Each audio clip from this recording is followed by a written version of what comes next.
The second of 3 poems posted Saturday, November the 19th, 2022. The first one I just read individually for another recording was called Blunderbrain. This one's called, well, it's Anachronism 3773, and it is called Blabbermouth.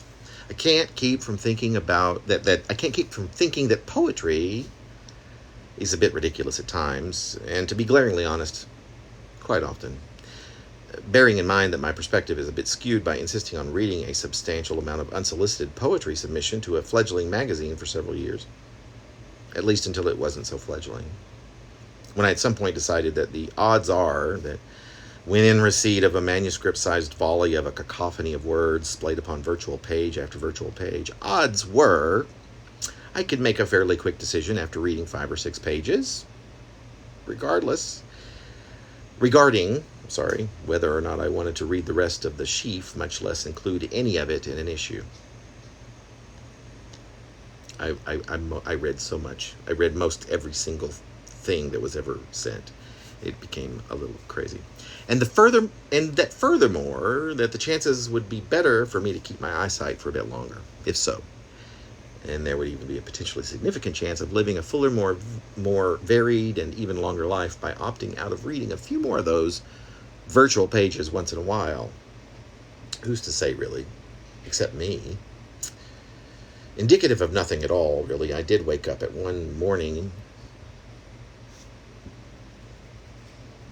a year ago, January, in the middle of my first bout with COVID, unable to make out the words on a page of even an old-fashioned hard copy book. This is not a problem that has gone away, perhaps more on that later, but I will take the liberty to advise that when you have an optometrist prescribe for you your very first pair of progressive eyeglasses, they should not only come with an instruction manual, but also with an attention-grabbing warning from the doctor before you walk away from that appointment, letting you know that these are not last year's prescription for a wee bit of nearsightedness. But that is another story altogether.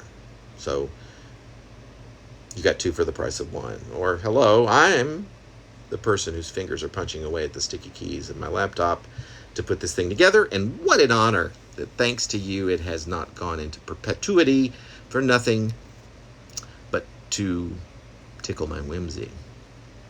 The fun thing about writing a poem is that it can be anything I want it to be. And yes, for me, the very idea of this ridiculous whimsy, of which I partake day in and day out, is in the hope that you might come along and have a look. And my further hope is that if you do have that look, that you go further, that you scrutinize it. Would this be a poem if I didn't call it one? Well, that's for you to decide. Because once I type this final line, it's no longer mine, right? That is what they say, I believe. And I tend to agree in principle. But hang on, I'm getting ahead of myself. Or meandering. 2 things that are not okay to do when you are being interviewed for a job, I feel compelled to add. Let me attempt to come to some sort of conclusion, or at least finish my opening thought, after which you can call this whatever you want. Literally, by now, it'll puff with pride, no matter how objectionable a name you give it, should you indeed get here, should you so choose to name it. And not calling it a thing makes it no more or less of one, of course, so long as you are here. But as I was saying, I don't even mind pushing my words, the words I call poems or whatever, as far into what I would consider ridiculous as possible. It can be fun. It can lead to some fairly interesting pieces, and the very act of creating them, by the way, I just saw a note that I got an interview coming up. That's really exciting. Sorry. It can lead to some fairly interesting pieces, and the very act of creating them can lead to some fantastic and even quite enlightening perspective, which I sometimes, on occasion, rather enjoy rereading. And this I do, just as I reread my favorite books, often the ones that inspired me in the direction of this whimsy in the first place. Once, and truth be told, more often than not, and by a long shot, that means my favorite books are of poetry, of poems, are written by folks who, more often than not, would call themselves a poet or artist, which brings me closer to my point, as if that matters. So I believe that, as ridiculous as poetry can often be, if I utilize all the logic I can muster, let's say as far as art forms go, poetry must rank fairly high. Note to reader. There's no such thing as a better art form, nor even necessarily a better work of art. So this is said strictly for the sake of engagement, which is always my point, which is a significant part of all of this, to be sure. If art exists, if this is a poem, if those poems that exist in books that are labeled books of poetry exist, then I'd say that among the various supposed art forms out there, poetry must be a relatively important one. Now, how would I go about proving that? I have a bare bones approach, but why bother when what we call an art form or genre and how these things get ranked in some sort of best to worst order is nonsense. This cliffhanger is meant to provoke, hint, hint. If I say that I read more lousy poetry than great poetry, I'm being 100% honest. But it's just an opinion. Getting at what's good, figuring out what to call it, and how to differentiate it from something else, those are privileges that mean nothing.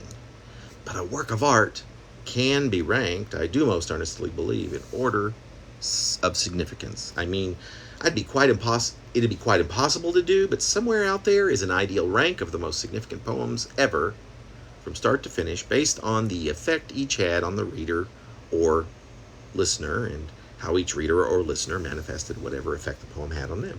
That's logical, right? Figure out your own ways into and out of art. I'm calling it art, though. Differentiate it from everything else, no matter how it can be found in that everything else. In the end, if it matters, and it most definitely does, nobody can say for sure, and yet everyone can say, and most with some confidence, a fine conundrum, is it not? After all, what is mattering? And it's what I make. It's a pleasure to do this making, but I don't do it simply for the pleasure of just making it. I write these words to be taken. What happens from here is the important stuff to me. Also, can a work of art, can a poem save a life? Absolutely. Even if nobody can say with certainty. This fact cannot be argued or debated in such a way that a precise conclusion can be verified. If you don't believe me and want to see for yourself, and if you are game to use me as your partner in such a debate, it's not that difficult to find me. And I'm always open and willing to try, which just goes to show that the truthiest nut that can often be found in poetry is its ruse. Or doesn't it? Isn't it? Even if there were only one way to find out, I trust that you could find that way. You do that, while I find my way out of this trap, post haste.